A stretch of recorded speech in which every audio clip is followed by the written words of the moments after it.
Olá, meu nome é Mariana Setsugo, responsável pela área de IVD da Fujifilm. E hoje nós vamos conversar com a doutora Raquel sobre a área de bioquímica e como a gente pode tirar o melhor dessa ferramenta na área veterinária. Doutora Raquel, gostaria que a senhora se apresentasse para nós. Olá, pessoal. Eu queria primeiro agradecer pelo convite da Fujifilm. Eu vou me apresentar, então. Meu nome é Raquel Riz Martins. Eu sou formada pela Universidade do Oeste Paulista. Eu tenho mestrado na área de patologia clínica pela Unesp de Botucatu. E o doutorado eu fiz na UEL em medicina transfusional, também trabalhando com essa parte de patologia clínica e hematologia. Eu fiz 2 pós-graduações, né? Uma em clínica e cirurgia de pequenos animais e a outra em patologia clínica. E hoje nós vamos conversar um pouquinho, então, sobre a bioquímica clínica. Então vamos começar do começo, né? O que é um exame bioquímico? O exame bioquímico é uma ciência, né? E tecnologia que vai estudar os processos metabólicos que vão acontecer no organismo vivo, tá? Bom, quando isso é aplicado na clínica, a gente dá o nome disso de bioquímica clínica, né? Por isso que a gente chama de bioquímica clínica. E o que a gente quer quando eu estou pedindo um exame bioquímico, na verdade, né? Eu quero investigar o funcionamento dos processos metabólicos que estão acontecendo dentro de um organismo. Então, quando a gente está falando de medicina, seja ela preventiva, seja ela diagnóstica ou seja ela curativa, né? Que a gente está tratando um paciente, a bioquímica clínica é fundamental, porque eu preciso avaliar o paciente em todos os momentos. Até mesmo para saber se ele não tem nada, né, para poder receber uma vacina, até para saber se ele vou iniciar um tratamento, o que aquele medicamento, né, vai fazer no organismo desse animal. Então, tudo isso tem importância quando a gente fala de bioquímica clínica, tá? Por que realizar um perfil bioquímico? Então, na verdade, quando a gente está falando de perfil bioquímico, né, ou de exames bioquímicos, eu quero complementar, né, averiguar a individualidade bioquímica de cada indivíduo, né? Porque mesmo que a gente tenha um valor de referência, cada indivíduo tem a sua individualidade, tá? Então, assim, primeiro a gente acaba pensando só quando eu quero chegar num diagnóstico, porque nós médicos veterinários temos muita dificuldade com os tutores que acabam nos trazendo o paciente só quando ele já está doente, né? Mas como eu já disse anteriormente, a bioquímica vai muito além disso. Então, assim, qual é a importância real é que o resultado do exame bioquímico, ele determina o caminho clínico que eu vou seguir, né? Qual tratamento eu vou fazer, se precisa, qual medicamento eu posso utilizar, se eu preciso aumentar ou diminuir aquela dose, né? Muitos são os motivos que eu tenho para avaliar os exames bioquímicos e saber interpretar esses exames também, né? Para a gente não correr o risco de dar um diagnóstico errôneo. Por que sempre analisar um órgão com 2 parâmetros, tipo ureia e creatinina? Não posso usar somente um? Na verdade, assim, como eu falei para vocês, os exames bioquímicos eles são sempre complementares, né? A clínica, ela é um quebra-cabeça. Então não adianta eu tentar avaliar um exame só, porque primeiro que eu não tenho só um bioquímico que represente um órgão completamente, né? Então assim, eu preciso sempre conjugar as coisas. Quando eu avalio, então, mais de um parâmetro laboratorial, eu posso confirmar, então, ou detectar, na verdade, que essa alteração, ela está realmente vindo daquele órgão, né? Então, assim, vamos dar um exemplo mais prático disso. Quando eu falo de ureia e creatinina, por exemplo, elas avaliam a função dos rins, ok? Tá. Só que, basicamente, quando eu estou falando em ureia e creatinina, eu estou vendo que elas estimam a taxa de filtração glomerular, né? Isso é muito importante. E o que eu digo, o que eu chamo de taxa de filtração glomerular? É aquele volume plasmático, né?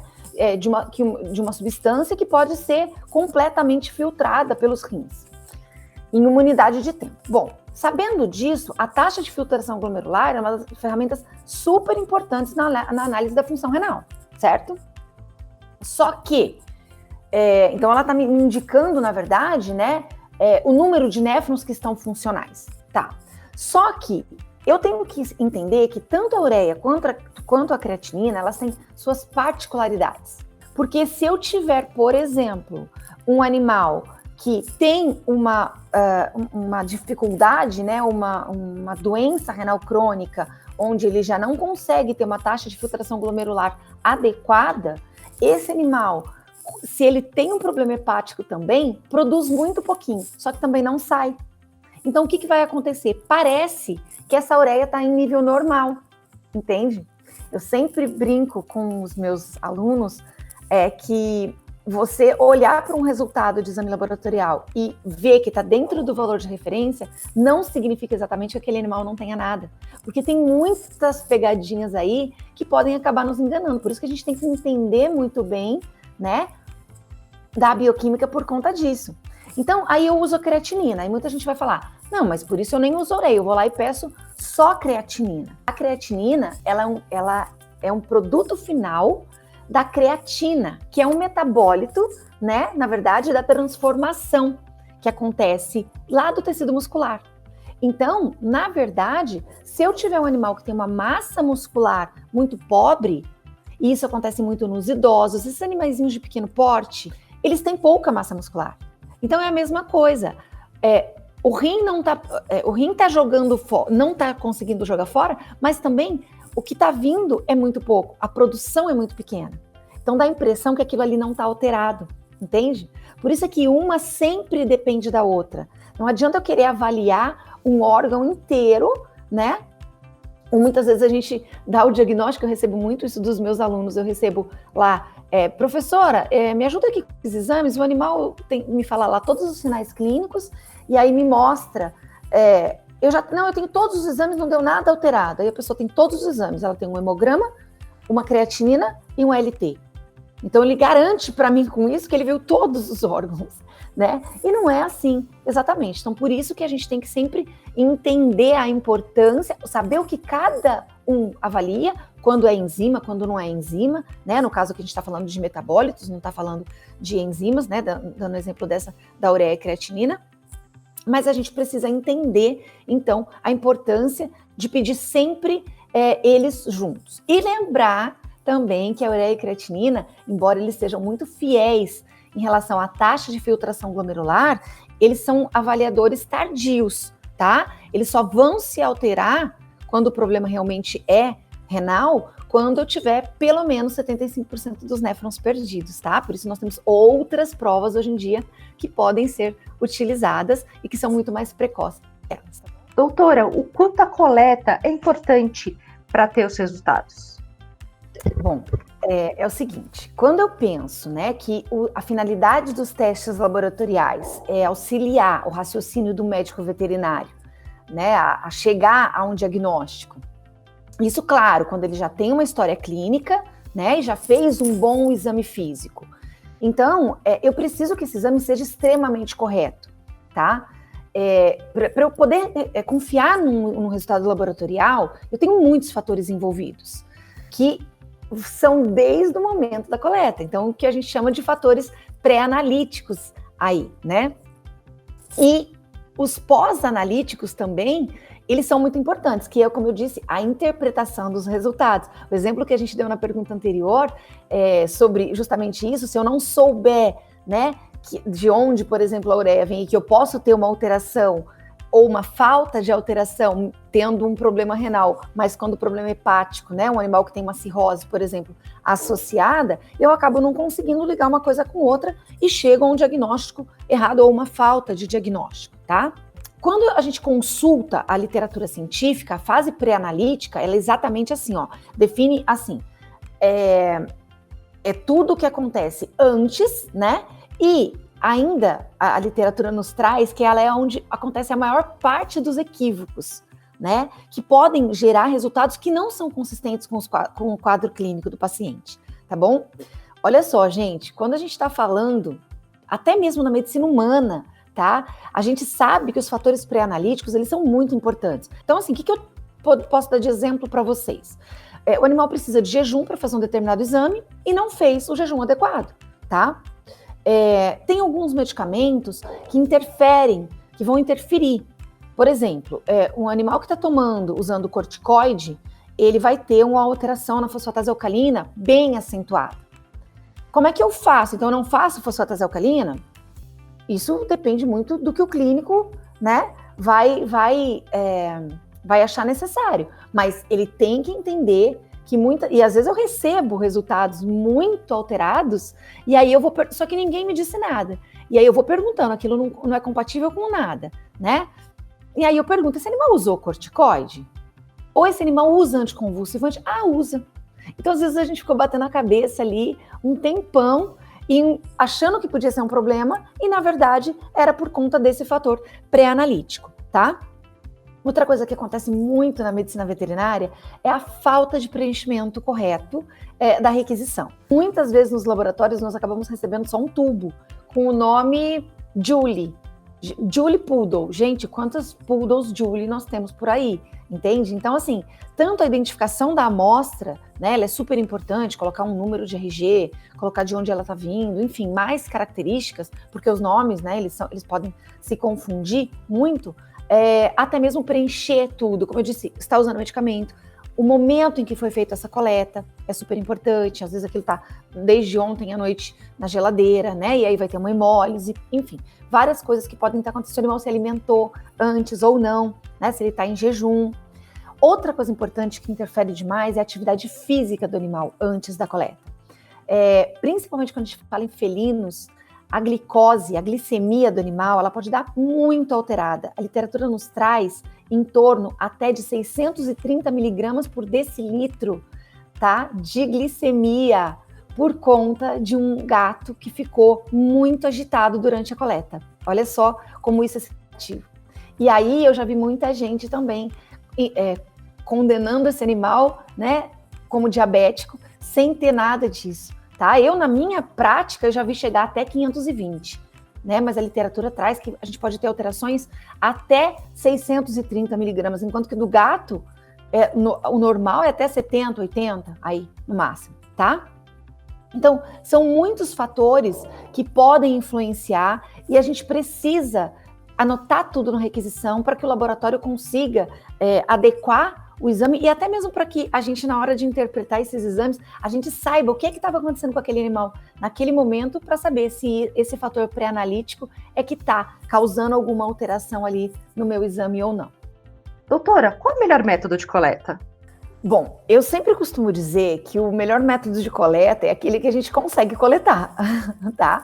É claro que isso respeitando, né, aquelas regras básicas que a gente tem. Como que é o mínimo que eu preciso para uma coleta? Ter um animal tranquilo, ter um animal confortável, né, livre de medo, como eu dei um exemplo anteriormente da glicose, a gente pode ter alterações muito significativas, tá?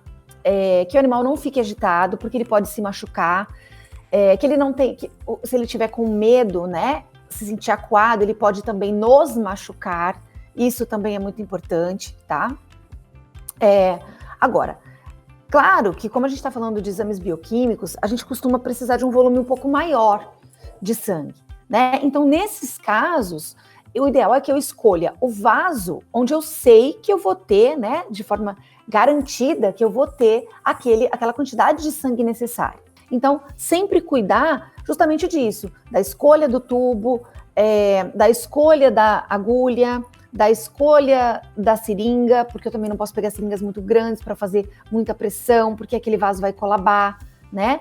Então, tudo isso faz parte de uma coleta adequada, né? Então, é assim que eu sempre digo, o melhor método é aquele que eu vou respeitar todas essas considerações que eu acabei de fazer e respeitar principalmente o estado emocional do animal, para que aquilo não se torne traumático, né? Doutora Raquel, o que fazer e o que não fazer com uma amostra? Cada exame exige situações diferentes, né? Então, cada tipo de exame tem as suas particularidades. Por exemplo, alguns exames vão pedir jejum, tá? Alguns de 6 horas, alguns de mais tempo, chegando aí, às vezes, em algumas situações, a 12 horas. embora isso não seja mais muito indicado, tá? Só realmente quando a gente tem algumas situações de lipemia, dúvidas se aquela lipemia é pós-prandial ou não. Então, exemplo, onde eu preciso de jejum, exame de colesterol, exame de triglicerídeo, tá? A glicose, isso está sendo muito questionável ainda, né? Se precisa, se não precisa, até na medicina humana isso caiu muito, mas a gente ainda indica que se você tem dúvida se aquele animal é diabético ou não, você fazer pelo menos um jejum aí de umas 6 horas, tá? Alguns exames precisam ser coletados em anticoagulantes específicos. A grande maioria dos bioquímicos, eles podem ser coletados naquele tubo seco, aquele de tampinha vermelha, ou aquele de tampa amarela, que tem aquele gel separador, tá? Mas a glicose, mais uma vez eu vou dar o exemplo aqui da glicose, a gente precisa coletar no tubo com fluoreto. Por quê? Porque a glicose, quando ela está em contato, a glicose fica no plasma, mas quando ela está em contato com as células, né, sanguíneas, com as hemácias, com os leucócitos, as hemácias e os leucócitos, elas consomem uma grande quantidade de glicose, porque elas são células, são vivas, elas continuam fazendo o seu metabolismo, só que agora não tem mais fonte de energia, porque está dentro do tubo.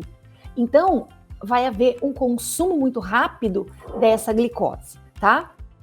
Então, assim, usar um anticoagulante específico, tudo bem? Quando eu preciso, por exemplo, dosar cálcio, eu não posso usar, por exemplo, o tubo seco. Porque se o cálcio vai ser consumido na cascata de coagulação, então eu não posso usar, tenho que usar, nesses casos, a heparina. Alguns bioquímicos também, muitas vezes, aceitam alguns tipos de anticoagulante. Então, eu preciso fazer hemograma bioquímico de um determinado animal, mas eu consegui uma quantidade de sangue muito pequena. Né? Às vezes é um filhotinho, às vezes é um felino, né, que é muito pequenininho. Então, eu não consigo ter um resultado adequado, não consigo uma quantidade para ter um resultado adequado depois. Então, por exemplo, a ureia e creatinina, dependendo do aparelho que se tenha, a gente consegue fazer, por exemplo, naquele tubo com EDTA. Já a fosfatase alcalina não aceita. Né? Então, são pequenos detalhes que a gente precisa conhecer ou ter um contato com o laboratório que a gente envia, né? Ou se você tem um hospital, tem uma clínica que tem o seu laboratório próprio, saber esses pequenos detalhes para não ter interferência no resultado da amostra, tá? Outra coisa importante também, essa amostra ela não pode ser nem aquecida e nem congelada, né? Enquanto estiver no sangue total. Porque aí a hora que eu for fazer a separação do plasma, né, ou do soro que eu estiver utilizando, o que vai acontecer? Vai estar tudo hemolizado, porque as hemácias elas vão lisar, elas vão sofrer uma quebra por conta dessa alteração de temperatura, tá bom? Outra coisa que pode também contribuir com a hemólise, né, que a gente chama, com esse plasma estar avermelhado depois, é fazer uma centrifugação muito rápida, tá? Ou deixar em contato com as células vermelhas por muito tempo. Então, você pode coletar o exame hoje e mandar para o laboratório, para bioquímico, muitas vezes, dali 2 dias. Mas você tem que centrifugar essa amostra, separar o plasma ou o soro, tá? Vou só dar um parênteses aqui, abrir o parênteses para falar a diferença do que é plasma e do que é soro. O soro é aquele que foi coletado do sangue total sem anticoagulante, tá bom? Então, ali ele não tem mais os fatores de coagulação, porque foi utilizado para fazer essa cascata de coagulação, tá? Quando eu estou falando em plasma, existe um anticoagulante ali, seja ele EDTA, heparina, né? Que a heparina é a mais utilizada para as provas bioquímicas, mas eu também posso utilizar no fluoreto, enfim. E ali não sofreu a coagulação. Então, eu tenho todas as proteínas da coagulação, inclusive o fibrinogênio. Por que eu estou contando isso para vocês? Porque a proteína é uma prova bioquímica também. Então, se eu fizer, né, pelo refratômetro, claro, são sensibilidades diferentes, o refratômetro e uma prova bioquímica, mas se eu fizer a proteína plasmática e a proteína sérica, eu vou ter valores diferentes, porque a tendência da proteína plasmática é sempre ser mais alta do que a da proteína sérica, justamente porque houve o consumo dessas proteínas da coagulação, entre elas o fibrinogênio, que tem um peso molecular bem alto, tá bom? E eu acho que é mais isso, assim, é respeitar, né, a proporção também sangue anticoagulante, quando precisar de anticoagulante, para também não ficar diluída, porque senão eu posso ter resultados falsos, né, por conta dessa diluição que houve. Os resultados de laboratório estão diferentes dos resultados que eu tive no meu equipamento da clínica. Em qual confiar? Essa é uma questão que vai depender de muitos fatores, tá? Primeira coisa que a gente tem que trabalhar sempre com equipamento, né, e com kit que sejam de qualidade. Isso é imprescindível para um resultado ser confiável. Mas, além só da qualidade do aparelho e do kit, eu preciso eu preciso ter certeza de que vários outros cuidados foram tomados, né, de vários outros fatores envolvidos. Por exemplo, se esse aparelho, mesmo de ótima qualidade, se ele recebe manutenção constante, né? Porque muitas vezes a gente compra um aparelho e deixa lá na clínica, no hospital, 1 ano, 2 anos, 3 anos, sem ter manutenção nenhuma. A gente não pode comprar um carro, por exemplo, e não ter manutenção. Ou é com 10 mil quilômetros, é com não sei quantos meses. Aparelho bioquímico é a mesma coisa, é uma máquina de alta tecnologia, né? Outra coisa importante é como eles foram calibrados e como eles foram instalados. Quando a gente compra de um representante, muitas vezes é um técnico que vai nos mostrar como é que funciona e acaba fazendo a instalação. Muitas vezes as pessoas compram de terceiros. Então, uma clínica está vendendo, a outra compra, né? Ou tem vendedores intermediários aí que não trabalham com manutenção. Então, você não sabe se aquele aparelho está calibrado, se não está, como é que foi feita essa instalação. Outra coisa, a rede elétrica. A gente pensa muitas vezes que é uma coisa muito simples. Não é um aparelho bioquímico, gente, ele não é a mesma coisa que você ter um micro-ondas, que você ter uma geladeira em casa, né? Porque esses aparelhos, eles trabalham com alta tecnologia. Então, eles precisam de correntes elétricas que sejam consistentes, sem variações, né? Sem quedas, sem os picos, tá? Mesmo porque isso pode danificar muito o aparelho, inclusive dar alterações durante a execução, tá bom? Outra coisa importante também é se esses kits, eles estão dentro do prazo de validade. Às vezes pequenas clínicas, né, ou que usam pouco, ou compra lá, usa mais ureia, creatinina, LT e fosfatase, e nunca pede a gama-GT, por exemplo, né, gama-glutamiltransferase. Mas você tem na clínica. Então, como usa pouco, aquele kit veio lá, venceu. Aí você fala, nossa, vencido só 2 meses. E aí a gente quer utilizar. E aí não pode, tá? Porque são extremamente sensíveis, ok? A gente não pode utilizar nada que esteja vencido, ou mesmo que esteja dentro do prazo de validade, armazenado de forma incorreta. Então eu pego lá a creatinina para fazer, eu deixo ela fora, a creatina já fica fora da geladeira, geralmente. Eu pego a ureia, deixo fora da geladeira, tá? E aí esqueço, passa a tarde toda, no final da tarde só que eu vou guardar para ir embora. Ou esqueci de um dia para o outro. Esse tá perdido. Não tem qualidade mais, ou mesmo não ter termômetro de máxima e mínima dentro da geladeira, né, para você manter seus kits bioquímicos. Quem te garante que durante a noite não deu uma queda de energia? Então você precisa fazer a avaliação constante, né, desse produto que você adquiriu. Agora, um fator que é determinante é quem está fazendo esse exame. Porque muita gente, né, fala assim, é muito fácil fazer exame bioquímico. Não preciso aprender. É uma receita de bolo. Tá bom, é uma receita de bolo, mas assim como um bolo, ele pode dar muito errado, gente. Ele pode dar muito errado. Se você mudar qualquer ou diminuir qualquer... só que aí a gente está trabalhando com situações micro, né? Muito pequenininhas. Se você não souber pipetar, se a sua pipeta estiver descalibrada, se você não fizer uma diluição correta, né? Se você não limpa a ponta da ponteira, se você usa material reutilizável, sabe? São tantos pequenos detalhes que essa receita de bolo, né? Eu acho que é a gente menosprezar um pouco uma coisa tão importante, tá? Então, quem faz esse exame, ele precisa ser capacitado. Tá bom? Por que, gente, isso é tão importante? Porque, como eu já disse, as tomadas de decisões médicas, elas são baseadas no resultado laboratorial. Então, imagina, você, de pequenos em pequenos, dá um resultado totalmente fora do que realmente está acontecendo com o animal, e aí você vai interpretar aquele exame de forma totalmente errônea, conduzir um tratamento errado e pode levar esse animal a óbito, né? Então, diagnóstico, ele é 90% da clínica. Não adianta eu ter um tratamento maravilhoso se eu não sei o que aquele animal tem. E o exame bioquímico, ele está muito envolvido, né? Os exames bioquímicos estão muito envolvidos nessa ajuda, nesse auxílio que a gente tem ao diagnóstico, tá? Todas as técnicas são iguais? Não, realmente, definitivamente não, gente. As tecnologias variam e variam demais, tá? Então, assim, eu vou tentar falar brevemente um pouquinho de cada uma das tecnologias que nós temos hoje em dia. Então, assim, tradicionalmente, o que se usa mais é a chamada química úmida. O que a gente chama de química úmida, tá?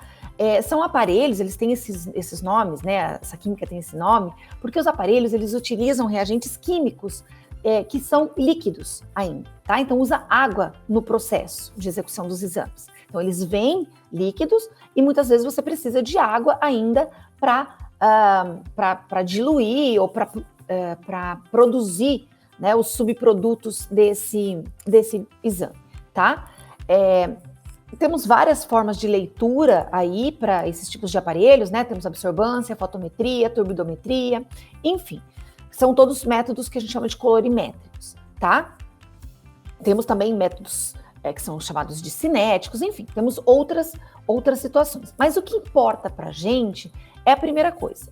Primeiro, para usar esse aparelho chamado, então, de semiautomático, e aí nós temos dois tipos de aparelhos, os automáticos e os semiautomáticos, tá? Vamos começar pelo mais simples. Os semiautomáticos são os aparelhos que a gente tem que utilizam mão de obra. Todos utilizam mão de obra, mas esse utiliza muita mão de obra humana, tá? Tem uma participação muito grande no processo de confecção desses exames, né? E apesar de, teoricamente, o manuseio ser simples, né? Como eu já disse, falei para vocês, principalmente quando se tem prática, você precisa ter um conhecimento metodológico para operar esse aparelho, ok? Você precisa saber pipetar, você precisa... pipetar, todo mundo sabe, não é bem assim. Porque imagina uma amostra, né? A ureia, por exemplo, a gente costuma utilizar 10 microlitros, é muito pouco. Imagina você errar. Em 1 microlitro, já vai dar bastante diferença, tá? Então, assim, esses aparelhos semiautomáticos, esses são os aparelhos de entrada, onde a maioria dos laboratórios tem, né? Eu preciso de um monte de coisa. Eu preciso de pipeta, eu preciso de ponteira, eu preciso de banho-maria, eu preciso de centrífuga, eu preciso de tubos, enfim, né? Eu preciso dos reagentes, eu preciso de muita coisa para fazer esse tipo de exame. Teoricamente, eles costumam ser mais baratos do que as outras tecnologias, tá? Mas, como eu já disse para vocês, não é exatamente assim. No final, nós vamos comparar todo mundo, tá bom? Mesmo porque, se eu tiver uma interferência humana, se eu tiver alguém, eu pego qualquer estagiário e coloco para fazer, né? Ou pego a secretária da clínica, desde que, se você treinar bem essa secretária da clínica, tudo bem. Mas se não, a gente pode ter muito problema, porque aí você vai chegar a exames, a resultados errados, ok? Além dessa química, ainda falando na química úmida, né, que a gente chama, nós temos também os aparelhos chamados de automáticos. Os aparelhos automáticos já são um investimento muito maior, né? Eles têm um preço muito mais alto. A tecnologia de análise é muito semelhante ao semiautomático. Só que aqui, a preparação do reagente, né, a pipetagem, tudo, acontece dentro do próprio aparelho, ok? Então, isso diminui a interferência humana, né? Só que aí você fala, não, então tem muita vantagem. Só que assim, eu só vou ter um aparelho desse se isso justificar. Se eu tiver pelo menos aí uma rotina de 300 a 400 parâmetros mensais, porque senão o investimento não compensa. Até porque a manutenção, né, desse aparelho, os kits todos que são comprados, eles não vão se justificar o valor disso, e mesmo esse aparelho costuma ser um valor bem alto aí, né, pelo menos umas 4 ou 5 vezes mais, dependendo do aparelho semiautomático, ou às vezes até mais, dependendo do aparelho que a gente estiver falando, tá? Agora sim, ele também não deixa de ser uma química úmida. É ruim? Claro que não. Mas nós temos muitos erros analíticos envolvidos. Quais seriam eles, os principais que nós temos, gente? Ó, a manutenção e calibração desses aparelhos, que precisa ser constante, ok? Verificar, então, vou falar uns nomes meio esquisitos para vocês, tá? Mas olha lá, filtro, bomba peristáltica, estabilidade de temperatura, né? Preciso ter banho-maria, muitas vezes quando é automático não, mas quando é semiautomático eu preciso ter padrões para isso, então manter esses padrões, né, do animal que está doente, do animal que está normal, para saber se o aparelho está sabendo ler isso, ok?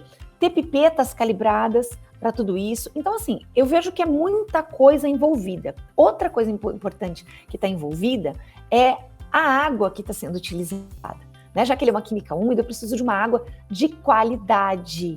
Então, muitas vezes eu vou precisar ou comprar essa água, tá? Ou até mesmo para lavar tubo, enfim, para essas coisas todas, né? Se for o caso, ou se usa tudo descartável também. Ou ainda, eu vou precisar ter aparelhos adequados para fabricar a minha própria água, mas que seja uma água de qualidade. E também mandar analisar com uma constância essa água para a gente não ter problemas, tá? Hoje em dia, nós temos uma tecnologia muito avançada, que é a chamada química seca, que usa uma tecnologia que não necessita dessa água, né, nem de reagentes líquidos, como eu falei para vocês anteriormente, tá? São todos também aparelhos automáticos e que também vão dispensar os acessórios, a grande parte dos acessórios, né? E olha só, uma das vantagens dessa tecnologia, que é o que me encanta muito, é a gente não ter grande descarte de reagentes químicos na natureza. Então, além da gente falar de todas as outras vantagens, o que eu gosto da química seca, né, é que ela tem uma técnica que é mais sustentável e com muito menor impacto ambiental, tá? Que isso já é uma coisa que me encanta de começo, assim. Bom, temos outras vantagens? Temos, claro. Que os resultados que vão acontecer, eles são muito mais confiáveis. Por quê? Porque não teve interferência quase nenhuma. O que eu preciso fazer? Eu preciso colocar a amostra, pingar a amostra lá no rotor ou no slide, certo? E colocar esse slidezinho no aparelho para ler. Não preciso de centrifugação, eu não preciso de mais nada, não preciso de pipetagem, né? Então a interferência humana, e não preciso nem de água, então não preciso avaliar a qualidade de água para isso, tá? Então assim, eles são muito fáceis de operar, eles não requerem grande experiência, que é o que eu falei das técnicas anteriores, né? Então assim, é realmente muito simples, tá? E a inclusão dessas novas tecnologias, gente, hoje em dia, ela melhora, além de tudo, a eficiência. Porque a gente está falando de tempo, hoje em dia, né? A gente está falando de exames com menor prazo de execução. Só que com menor prazo e com maior confiabilidade. Porque não adianta só fazer a pressa, sempre é inimiga da perfeição, né? Existe esse ditado e é realmente isso. Então, se você tentar fazer, por exemplo, uma bioquímica úmida, você acabou de tirar da geladeira e for diluir num reagente gelado, você tem uma interferência muito grande. Ele não vai reagir, porque ele precisa de uma determinada temperatura para reagir, ok? Enquanto que aqui, não, é muito simples. Então, eu tenho uma agilidade muito grande, tá? Outra coisa também é que eu não fico ocupando um monte de espaço. Por quê? Porque eu não preciso daquele monte de coisa, eu não preciso de pipeta, eu não preciso de centrífuga, eu não preciso de nada disso, tá? Então, quando a gente tem, principalmente nos grandes hospitais, onde a gente tem equipamentos, onde se trabalha muito com urgência e emergência, né? Ter um aparelho desse, gente, é pura vantagem, né? Então, assim, o que eu vejo de melhor desses aparelhos? Praticidade, rapidez e acurácia. Inquestionáveis, tá? Só que nós temos ainda um custo mais alto no investimento. Então, assim, ele não costuma ser tão caro quanto um aparelho automático, tá? Mas ele também não costuma ser tão em conta quanto um aparelho semiautomático, né? Ele fica entre os dois aí. Mas se a gente for pensar no custo-benefício, nossa, se eu for pensar em investir em pipeta, em centrífuga, então aí ele acaba saindo o mesmo preço de um aparelho semiautomático, tá? Bom, outra coisa que a gente tem que colocar na ponta do lápis, porque o que acontece? Muitas vezes o custo de cada exame, porque a gente tem que fazer conta, né, gente? É super importante. Então, o que a gente pensa? O custo de cada exame sai mais caro. Tá, tudo bem. Até que sim. Mas vamos lá, porque quando a gente trabalha, eu tive laboratório já, então assim, quando a gente trabalha com a química úmida, a gente pensa assim, vai custar tantos centavos por exame, né? Eu vou ter lá 80 centavos por exame, porque eu comprei um kit de ureia, ela faz 200 testes, ela custou não sei quanto e aí me sai centavos. Bom, se eu colocar isso na ponta do lápis, que cada vez que eu vou fazer num semiautomático a ureia, eu preciso fazer um branco, um reagente e um teste, eu já não é uma amostra. Ele faz 200 testes, mas não são 200 testes. Você pipeta aquilo 200 vezes. Então já mudou o seu custo, né? Porque quando a gente compra, o vendedor vem nos dizer isso, ele não conta tudo, né, gente? Ele conta lá, faz tantos testes, o kit vem escrito, faz tantos testes, tá? Mas a gente precisa entender isso. Se eu tiver que passar controle de qualidade, aquilo vai valer por um teste. Eu, por exemplo, que sempre trabalhei com essa área de laboratório, eu não faço nada sem controle de qualidade. Então, se eu fizer para toda amostra, eu passo um padrão novo, porque a temperatura vai mudar, o reagente vai mudar, tudo vai mudar, tá? Então, assim, se eu for ver por esse lado, a química seca, ela tem inúmeras vantagens. A gente está falando de grandes 400 exames por dia, né? Talvez não. Mas se a gente está falando para hospitais, para clínicas, né, para sua rotina, que é a maioria das vezes o que a gente tem na nossa medicina veterinária, claro que isso é uma grande vantagem, né? Porque outra coisa também, você reduz o investimento em recurso humano e treinamento de pessoal. Se você tiver um funcionário só para cuidar dessa mão de obra, né, dessa parte do laboratório, com certeza isso vai te sair muito mais caro, ok? Também não precisa de calibragem diária, não precisa ficar fazendo teste, reagente. Então, assim, gente, o que eu vejo, né, principalmente para as pessoas que estão querendo ter seus próprios laboratórios, né, para agilidade, para facilitar, eu dou aula pelo Brasil todo e as pessoas reclamam, eu moro numa cidade pequena, final de semana ninguém funciona, aqui só tem um laboratório, mas não abre, sábado à tarde eu já não tenho mais para onde enviar e eu preciso daquele resultado, ou eu trabalho com plantão. Gente, não tem coisa melhor, sabe? A química seca, ela veio realmente... Então, assim, dá para eu ter também uma química úmida e uma química seca? Então, por exemplo, dentro de um laboratório, né, eu posso ter as duas coisas? Claro! A úmida você faz o grosso dos exames, mas chegou um plantão para você não ter que ligar aquele aparelho. Imagina você ter um aparelho automático e ter que ligar de novo aquilo ali, botar para funcionar, né? Ou às vezes fica ligado, mas enfim, tem coisas que não compensam. Então, por esse lado, a química... Então, são duas coisas que me encantam muito na química seca.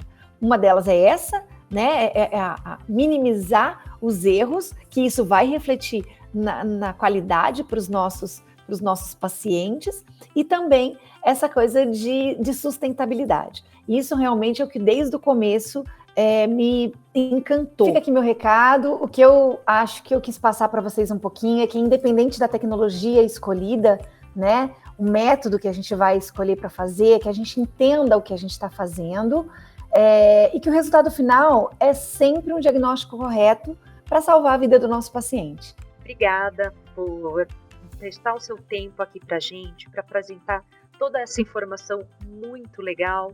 Então, eu gostaria realmente de deixar claro para você que, em nome da Fujifilm, nós agradecemos esse momento, não só para ouvir falar, mas realmente para começar a pensar em coisas diferentes do que a gente pode fazer para ter uma melhor medicina, ok?